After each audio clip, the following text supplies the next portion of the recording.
లక్ష్మీ పార్వతి గారికి కూడా బుర్రపోయింది అనుకుంటా. ఈవిడ కూడా సేమ్ ఆయనలాగా మాట్లాడుతుంది. ఈవిడ కూడా మా జగన్మోహన్ రెడ్డి మాట్లాడతాడు కదా, నేను మంచోడిని, అతి నిజాయితీ పరుణ్ణి, నాకు సన్మానం చేయండి, నాకు శాలువా కప్పండి, అవార్డు ఏమైనా ఉంటే అవార్డు ఇచ్చేయండి, ఇంత పెద్ద అవార్డు అని ఆయన మాట్లాడుతున్నాడు కదా, సేమ్ ఆయనలాగే మాట్లాడుతుంది ఈవిడ కూడా. ఈవిడ వల్ల అంట తెలుగుదేశం పార్టీకి మహత్తు పట్టేసిందంట. భారీ మెజారిటీతో 1994 ఎన్నికల్లో భారీ సీట్లతో గెలిచేశారంట. ఈవిడిని అందరూ కూడా అదృష్ట దేవత అనేవారంట. అంటే ఎవరింటికి వచ్చినా, ఎవరి పార్టీ కార్యాలయానికి వచ్చినా ఈవిడ ఉన్నప్పుడు లక్ష్మీ పార్వతి గారు అని పిలిచేవారు కాదంట. అదృష్ట దేవత గారు ఎక్కడున్నారండి? అదృష్ట దేవత. ఆయన ఫీలింగ్ చూసావా? అదృష్ట దేవత ఆయన ఫీలింగ్ చూసావా? ఆయన ముఖం చూసావా ఎలా అయిపోయిందో? ఆయన ఇన్నర్ ఫీలింగ్ ఒక్కసారి నువ్వు ఊహించుకుంటే గుండెకి మనం అక్కడే సత్తాం. ఆ రేంజ్ చూపైంది. సొలు చెప్తానికైనా ఒక అర్థం పర్థం ఉండాలి. ఇది నీ వల్ల తెలుగుదేశం పార్టీ నిలబడిపోయిందా? నీ వల్ల భారీ మెజార్టీ వచ్చేసిందా? నీ ముఖం చూసి ఓట్లు వేసేసారా? ఏంటి నువ్వు ముఖ్యమంత్రి అయిపోదాం అనుకున్నావా? రాబోయే తరానికి నేను ముఖ్యమంత్రి అయ్యేదాన్ని అప్పట్లో. కాకపోతే చంద్రబాబు నాయుడు గారు నన్ను తొక్కేశారు, నన్ను రాజకీయంగా నన్ను ఎదగనవ్వలేదు.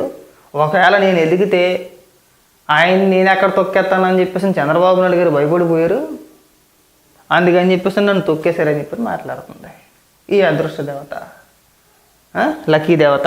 ఏమనాలి ఇంక మనం? సేమ్ మా జగన్మోహన్ రెడ్డి కూడా ఈ మధ్యకాలం అలాగే మాట్లాడుతున్నాడు. నేను నీతివంతుణ్ణి, నిజాయితీ పరుణ్ణి, అతి మంచితనం, అబద్ధాలు ఆడడం రాదు. జగన్మోహన్ రెడ్డికి అబద్ధాలు ఆడడం రాదు, నువ్వు అదృష్ట దేవత. ఇంకా మాట్లాడు.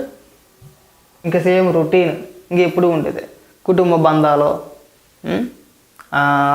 కొడుకులు తండ్రి పట్ల ఎలా ఉండాలి, కొడుకు తల్లి పట్ల ఎలా ప్రవర్తించాలి, తల్లి భర్త పట్ల ఎట్లా ఉండాలి, అంటే భార్య భర్తను ఎలా చూసుకోవాలి, తల్లి కొడుకుని ఎలా చూసుకోవాలని చెప్పేసి ఈవిడ చెప్పి ఓపెన్ చేస్తాను. మరి వీరగంధం సుబ్బారావుని ఎందుకు వదిలేసామో? అప్పుడు నీకు కట్టుకున్న మొగుడే కదా.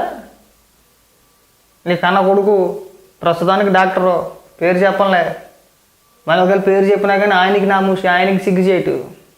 ఏ రోజైనా సరే ఒక తల్లిగా భావించి వాళ్ళ ఇంట్లో ఏ శుభకార్యం జరిగినా ఒక తల్లిగా నీ ఇంటికి వచ్చి, అమ్మ ఇదిగో నా ఇంట్లో పలానా శుభకార్యం జరుగుతుంది, మంచో చెడో తల్లిగా నువ్వు దగ్గరుండి చేయాల్సిన బాధ్యత నీ పైన ఉంది అని ఏ రోజైనా నీ ఇంటికి వచ్చి పిలిచాడా?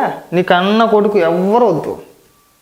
అదృష్ట దేవత నిన్నే అడుగుతున్నా, నీ కుటుంబ సభ్యులు ఎవరైనా సరే వాళ్ళ ఇంట్లో జరిగే శుభకార్యాలకి, ఏ శుభకార్యానికైనా సరే, ఎప్పుడైనా సరే నీ ఇంటికి వచ్చి గత 10 ఏళ్లలో, పోనీ గత 15 ఏళ్లలో, పోనీ గత 15 ఏళ్ళు కూడా వద్దు, గత సంవత్సరం బట్టి ఏ రోజైనా నీ ఇంటికి వచ్చి పిలిచారా? లేదు కదా. ఎందుకు పిలవాలా?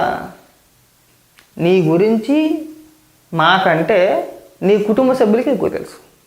నువ్వు అదృష్ట దేవతవా, ఇంకొక దేవతవా, దెయ్యానివా, రాక్షసవా అని పక్కన పెట్టేస్తే నీకంటే ఎక్కువగా, అంటే ప్రజల కంటే నీ కుటుంబ సభ్యులకి ఎక్కువ తెలుసు నువ్వు ఎలాంటి వ్యక్తివి, నీ మనస్తత్వం ఎలాంటిది అనేది.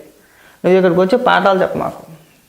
నన్ను తొక్కేశారు, లేదంటే తెలుగుదేశం పార్టీకి నేనే అధినాయకురాలని, ఆంధ్ర రాష్ట్రానికి నేను ముఖ్యమంత్రి అయిపోదాం అనుకున్నాను, ఏలేద్దాం అనుకున్నాను, ఆ ప్రయత్నాలు చేసిన వాళ్ళనే పార్టీని చంద్రబాబు నాయుడు గారు తీసుకోవాల్సి వచ్చింది.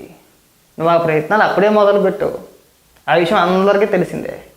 అంటే అప్పటికి మేము బొడ్డాగాలిమి, సరిగా ఊహ కూడా తెలియదు. అప్పుడు జరిగిన పరిణామాల గురించి ఇప్పుడు మేము మాట్లాడితే చాలా అతిగా ఉంటుంది. అప్పుడు జరిగిన విషయాలు పెద్దలు, అంటే బాగా సీనియర్ జర్నలిస్టులు ఉంటారు కదా, వాళ్ళు మాట్లాడితే బాగుంటుంది. మేము మాట్లాడితే చాలా చండాలంగా ఉంటుంది. తెలిసి తెలియని మాటలు అని నేను ఒప్పుకుంటాను, నాకు తెలుసు అది మనం మాట్లాడకూడదు. మనకి ఎప్పటి నుంచే తెలిసి వచ్చిందో అప్పటి నుంచే మనం మాట్లాడాలి. కాబట్టి ఏంటంటే ఇప్పటి జనరేషన్కి తెలియకపోవచ్చు అప్పుడు ఏం జరిగింది అనేది, కానీ కథలుగా చెప్పుకుంటారు మన హిస్టరీ. చరిత్ర చూసుకుంటే కథలుగా చెప్తారు. ఇవాళ వచ్చి అక్కడ కూర్చొని నన్ను వాళ్ళు తొక్కేశారు, నన్ను వీళ్ళు తొక్కేశారు. మనం డబ్బు కోసం జీవిత కథలు రాస్తామని చెప్పేసి మకాం వేసేసి టెస్ట్ వేసేసి